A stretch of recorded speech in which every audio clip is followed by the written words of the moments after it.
কাণ্ডারি। যখন দেবকুলে অসুরের তাণ্ডবে দেবকুল অতিষ্ঠ, তখন দেবী দুর্গা দশভুজা তার 10 হাতে অসুর নিধনে এগিয়ে এসেছিলেন দেবকুলকে বাঁচাতে। মা হচ্ছে প্রথম শিক্ষক বাড়ির।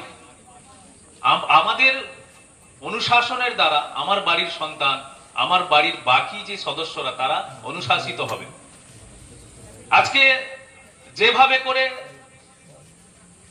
প্রশাসনের উদাসীনতার ফলে ধর্মান্তকরণ হচ্ছে, যেভাবে করে প্রলোভনে ফেলে দিয়ে ঔষধ, বিভিন্ন ভাবে ঔষধ খেতে হবে না, কি একটা জল খেলে নাকি সমস্ত রোগ সেরে যায়, এই নামকরণ করে আগামী দিনে আমাদের অন্তত ভবিষ্যৎ সংকটময় পরিস্থিতিতে এসে দাঁড়াবে।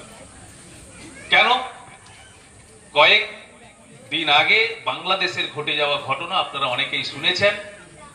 সেখানে অন্য একটি সম্প্রদায়, তারা সংখ্যাগুরু, হিন্দুরা সংখ্যালঘু বলে তাদেরকে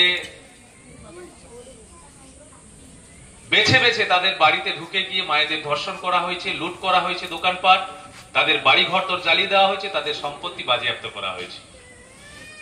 এই বর্তমানে তৃণমূল কংগ্রেসের দ্বারা পশ্চিমবাংলায় এই ধরনের ঘটনা নজিরবিহীন। এই ধরনের ঘটনা নজির কেটে, দাগ কেটে যাচ্ছে। গতকাল মহেশতলাতে যে ঘটনা ঘটেছে, কিছুক্ষণ আগে আমরা তুলসী তলায় শ্রদ্ধা জানালাম। জেহাদিরা, যাকে আমাদের মুখ্যমন্ত্রী দুধেল গাই বলেছিলেন, যে গাই দুধ দেয় তার লাথি খাওয়া ভালো, সেই দুধেল গাই লুঙ্গি বাহিনী জেহাদিরা সেখানকার হিন্দু মা বোনেদের উপর অত্যাচার, সেখানকার হিন্দু আস্থা তুলসী তলার উপরে তাণ্ডব চালানো এবং দোকানপাট লুট করেছে পুলিশের সামনে দাঁড়িয়ে। পুলিশ নির্বিকার। কেনই বা পুলিশ কোনো অ্যাকশন নিতে পারবে? যেখানে পুলিশের মা বোন তুলে গালিগালাজ দিয়ে পার পেয়ে যায় তৃণমূল কংগ্রেসে আশ্রিত নেতৃত্ব হওয়ার সুবাদে, যেখানে পুলিশকে উড়ন্ত লাথি দিয়েও পার পেয়ে যাওয়া যায়, এই বাংলার প্রশাসনের পুলিশরাও তারা নিজেদের সুরক্ষা দিতে পারছে না, নিজেদের মা বোনেদের ইজ্জত রক্ষা করতে পারছে না। আজকের এই গোমুঠা এলাকার, গোমুঠা গ্রামের সমস্ত মাতৃ মন্ডলীকে আমি শ্রদ্ধা জানাই। আপনারা যে সংখ্যায় আজকে উপস্থিত হয়েছেন, আমার দৃঢ় বিশ্বাস আগামীতে সিরিয়ালের সাথে সাথে অন্তত বাংলায় কি ঘটছে সে বিষয়ে একটু চোখ রাখবেন। বাংলার ঘটে যাওয়া ঘটনাগুলো যে বেদনাদায়ক ঘটনা, যে ঘটনাগুলোকে আমাদের ভুলিয়ে দেওয়ার চেষ্টা হয়েছে।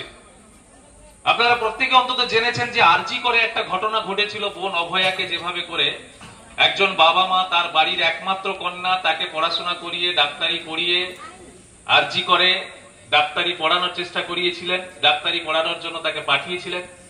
সেখানে গিয়ে যেভাবে করে সে বিশ্রামের জন্য গেছিল, তাকে অন্যায়ভাবে ওখানকার যে স্বাস্থ্য বিভাগের প্রধান আধিকারিক আছেন তার অঙ্গুলি হিলনে নির্মম ভাবে তাকে ধর্ষণ করে হত্যা করা হয়েছে। যে হত্যার সময় চোখ দিয়ে রক্ত ঝরেছিল, তার আন্দোলন হয়েছে, প্রতিবাদ হয়েছে, কিন্তু প্রকৃত দোষী এখনো পর্যন্ত শাস্তি পায়নি।